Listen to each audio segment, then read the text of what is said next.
Hello. Today I would like to tell you my story of how I became a dancing scientist, and that it is okay to not fit the mold. Just like dance and science, we usually don't put together side by side qualities such as flexibility and perseverance, which help us through life, and this is what we will talk about today.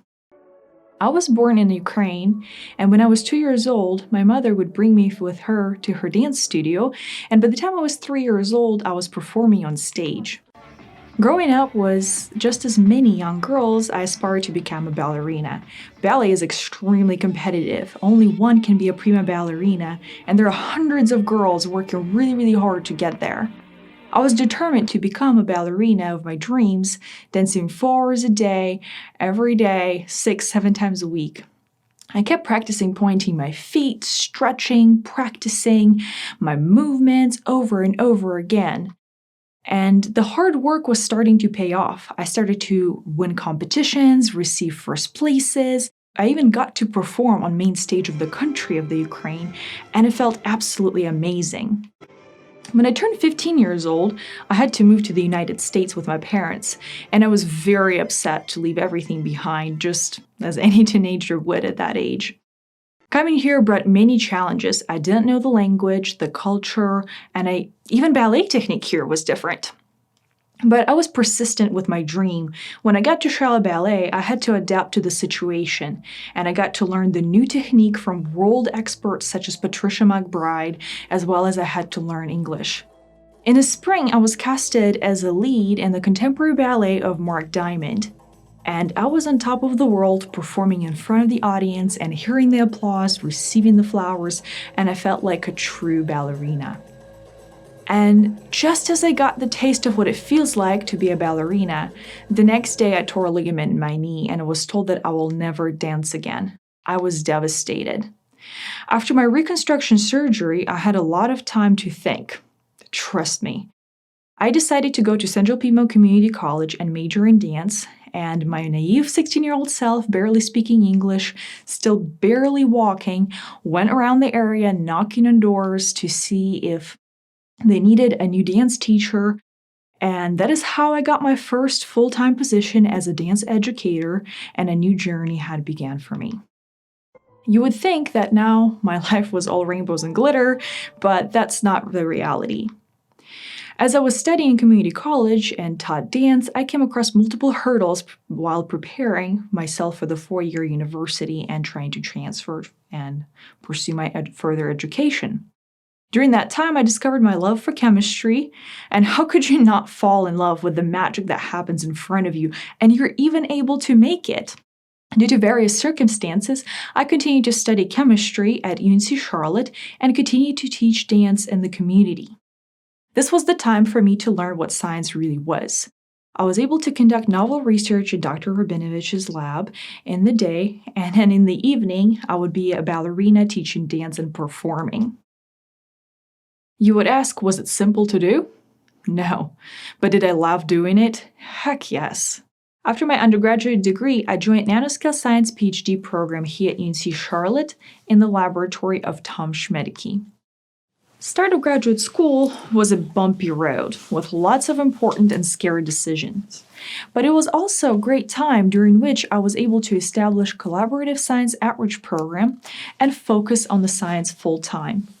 It was the time for me to take down the crown and put on my lab goggles. Then, something that no one could predict happened. My father was diagnosed with rare type of brain cancer. That was not only heartbreaking news, but also a very challenging experience to see someone you love become less of themselves every day, lose their identity, because tumors started to occupy too much space in the brain. It was a very tough year, which ended in death of my father. That year, I was splitting myself between working on my PhD, taking care of my parents, hospital visits, lawyers, and trying to survive. What helped me to remain on track after everything was start to perform with Gaston Dance Theater and continue my scientific career. This is when my self-discovery started. when I had to take all of my experiences and turn them into something new. This time was for me to learn and realize that flexibility and perseverance are guiding me through life. I was no longer able to be just a scientist full time. And what I did instead, I had a chance to dive deeper into my creativity in dance world by performing new characters, as well as I became a chair of Younger Chemists Committee at American Chemical Society, which allowed me to help young scientists to learn more about their dream careers. I also came across an opportunity of customer discovery program at Ventureprise at UNC Charlotte, which allowed me to talk to world-known scientists, businessmen, and it inspired me to dream big, innovate, and make impact, and it led me to my own tech startup. In my world, dance and science were no longer foreign to each other. And let me explain to you why. Let's look at some of the necessary qualities for both a ballerina and a scientist. Leadership. I have to lead research projects, coordinate with teammates and mentors. In ballet world, I have to direct and coordinate cast members. Team player. No scientist works alone, only in movies. It takes a team of scientists with diverse backgrounds to make new breakthroughs. Also, a show with just one person is not very fun. Every ballet performance takes a village of people to bring a show to life. Adaptivity and ability to work under pressure. This is my favorite one. I'm sure you can imagine those crazy mad scientists when things go wrong and the world apocalypse is happening. Although usually things are not that bad, but accidents do happen, and we have to react very quickly because your life or someone else's life may depend on it. As a ballerina, you have to continue to perform no matter what happens. I have myself fallen on stage and had to pretend like it was meant to be. I've lost my costume on stage, had music cut off at the wrong time, lights turned on or off at the wrong time, and you still have to react very quickly to make sure that you still bring joy to the audience. There are so many more examples. There's creativity, patience, communication, ability to learn, and many other qualities that are common in both dancers and scientists. As of today, there is not a career for a dancing scientist, and I had to carve out my own path, and that's okay. You don't have to fit the mold. For some people, standard careers work great, for others not so much, and we have to create a new way, and there is nothing wrong with that. I hope today, through some of the examples of my life experiences, I was able to demonstrate that there is no smooth path in life, and you know that it is the best thing that can happen to you. Because if not these challenges and failures, I would never be the person I am today, a ballerina, a scientist, and entrepreneur. We can't control what would happen to us tomorrow, but we can do our best today to prepare ourselves for tomorrow.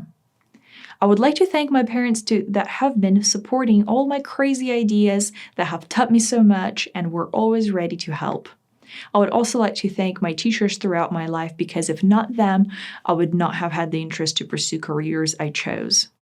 Finally, a lesson you should take away from today's talk is to thrive for your dreams, be open to new opportunities, and be the person you want to be. You don't have to walk in someone else's shoes. Live through your story and do great things. This is it for today. This is my story, a story of a dancing scientist. Thank you.